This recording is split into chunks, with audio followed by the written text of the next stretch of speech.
sanad guuradii afraad ee ku wareegtay aasaaska jaamacadda Baydhabo International University ee waliba geekala ka qowday magaalada Baydhabo ee xarunta gobolka Bay.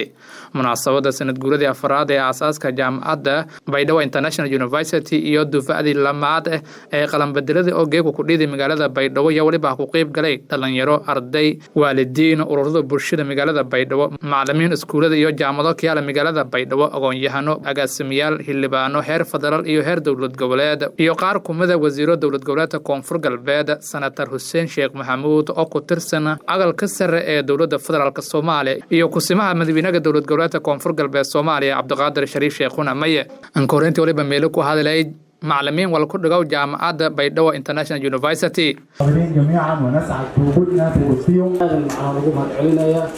راهن إنجنير مصطفى دوت جو هذا مقابلين حفلة فرحة بدن إلهي يا سوري قلي لك يبدأ عليه أسيبي بدي سخير الله سي. الحال سوكوا يا إن شاء الله لذلك المشي في كامل لذلك نهصيبته ماذا عدسي مدني برلمان هي وزير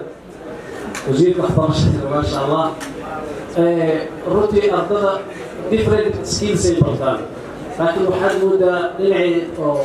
dhinaca kale waliba sidaasaad oo ku hadlay qaar kumada wasiiro dowlad goboleedka koonfur galbeed waliba iyo sheegana muhiimada walbarashada in ay tahay laf dhabarka bulshada ardayda yoonta ka qaadano bachelor kali ka qaadano سان فمتي أن نقولها يا أمان نتيجة طبعا ما له جامعة BIE وليبا بلاوتي ماستر إن أرضي جامعة بين إن يوم مرة يشوف كذي بارو طبعا مرة إن ولي رجال إلى يوم ماستر إلى يوم PhD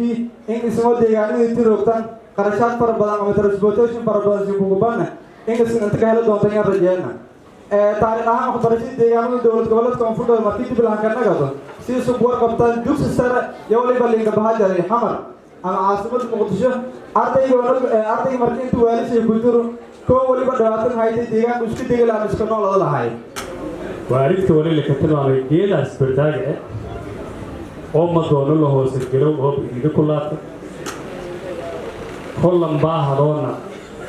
نجلايان كتيمراي برداج هاي هسيجا يوم نيته ولينان كجران أنزياي نبر عليك إنه وريك توري لكتلو عمايلي وكمبيدي جيلو كأدك هو ياهي أبو برداجة وريك كتقدر إنه سوق أدك جيتا ورديتا أبال كسب بدي والبرشة مثل هلا موجود الليو مثل كهوريت أنفع عني لكهلا أفكار برضو مثل لما أنا ولا السفر اللي أديني آخرة بنيستين كعنفعه إلهي سينكوالا عن اللفاها شو كفائدين ولا جو هبردين وقتي يوم يتوي في بدن هاي والدين تحسين دينين نتيجة لسين كفروا الدنيا أقرب عن كل اللي يحسين كوارا ولا يسمبر تاينا عن التفكير إتجانبي الدنيا أقرب أنفعو لهي كوارا ولا درسي جامعة باي يونيفرسيتي يدور كروفر دكون كجرتا BIU سوري جامعة BIU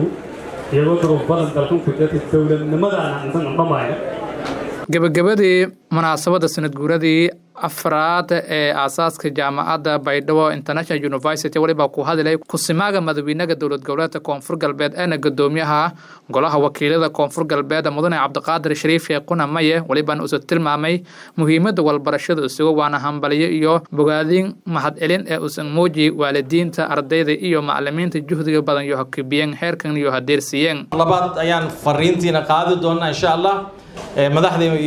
iyo wasaaradda inta ay qusaysaba insha Allah waxa way aan u gudbin doonaa hambali idin leeyahay waxaan kala rabaa inaan halkan uga mahadceliyo dhammaan waalidiintii asxaabtii ehelada iyo qaraabada gacan ka geysatay maanta inaad marxaladan aad soo gaartaan runtii waxa waa dadaalkii juhdiga idin ku bixeen isgarab